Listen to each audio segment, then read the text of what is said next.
ابو داؤد شریف کی حدیث ہے، کعبے کی طرف رخ کر کے اور پیٹ کر کے پیشاب پاخانہ مت کرنا۔ اگر پیشاب پاخانہ کرنا ہے یا تو مشرق کی طرف رخ کر کے کرو یا تو مغرب کی طرف رخ کر کے کرو۔ یہ حدیث ہے کہ نہیں ہے؟ اب اہل حدیثوں کو اتنی چلچلاہٹ ہے حدیث پہ عمل کرنے کی، تو میں ان سے کہنا یہ چاہتا ہوں کہ ہندوستان میں اس حدیث پہ عمل کر کے دکھا۔ وجہ اس حدیث پر انڈیا میں عمل ہو ہی نہیں سکتا۔ کیوں نہیں ہو سکتا؟ اس لیے کہ آقا علیہ السلام کیا فرما رہے؟ کعبے کی طرف رخ مت کرنا اور پیٹھ مت کرنا۔ اگر پیشاب پاخانہ کرنا ہے تو کدھر کرو؟ یا تو مشرق کی طرف یا تو مغرب کی طرف، ہے نا؟ یہ حدیث ہے کہ اگر حدیث نہ ہوئی، اللہ کی قسم اٹھا کے کہتا ہوں آج کے بعد کبھی اہل حدیثوں کا نام زبان پہ نہیں لاؤں گا، لیکن اگر یہ حدیث ہے تو پھر اس پر عمل کر کے بتاؤ۔ حدیث پڑھنے کا شوق، ہم نے تو حدیث پڑھی تو ہم بھی حدیث پڑھ رہے ہیں، اور پھر یہ کوئی نزہت المجالس کی حدیث نہیں پڑھ رہا ہوں کہ تم میرا مذاق اڑاؤ بعد میں۔ تمہیں تو بڑا شوق ہے نا حدیث دانی کا۔ ہاں، یہ امام ابو داؤد نقل کر رہے ہیں، اور پھر کتاب الطہارت میں بالکل پہلے صفحے پر ہے، بہت اندر ڈھونڈنے کی ضرورت نہیں ہے، آپ کو بہت زیادہ گھمنڈ ہے۔ یہ بات اگر ہم لوگ سر نیچا کر کے چلتے ہیں تو اس کا مطلب یہ نہیں ہے کہ ہم حدیث نہیں جانتے۔ ہمارے ایک معیار ہے، پھلدار ٹہنیاں جھک کر کے رہتی ہے۔ ہاں،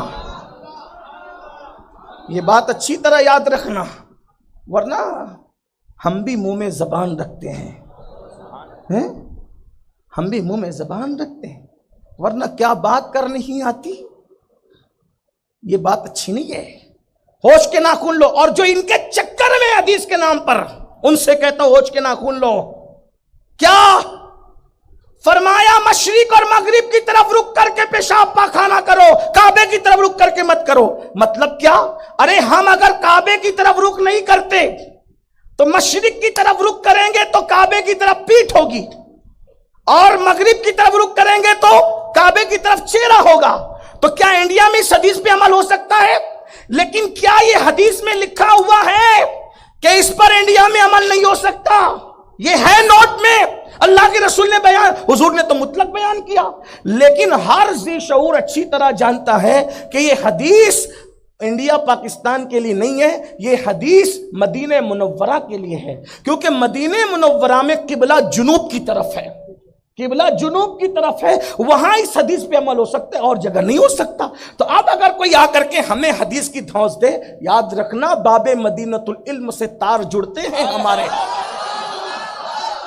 ہاں، ہر ایک بات میں کہتے ہو تم کہ تو کیا ہے، تم ہی کہو کہ یہ انداز گفتگو کیا ہے، کیا بات کرتے؟ سنو، سیدہ کائنات مخدومہ کائنات، اگر بخاری کی بات کرتے ہو پھر بخاری لو۔ آقا فرماتے ہیں میں نے اپنی بیٹی کا نام فاطمہ اس لیے رکھا کہ فاطمہ پر اور اس کی اولاد پر اور اس سے محبت کرنے والوں پر اللہ نے جہنم کی آگ کو حرام فرما دیا ہے۔ ایک حدیث سن لیجئے کہ فاطمہ پر بھی جہنم حرام ہے، اور جو اس سے محبت کرے ان پہ بھی جہنم حرام ہے۔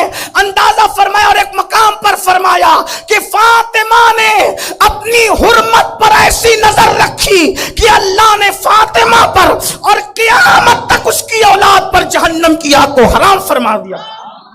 اس لیے یہاں ایک مسئلہ سن لے، فتاوی رضویہ سیدی اعلیٰ حضرت لکھتے ہیں، اسی لیے جو عند اللہ سادات ہیں،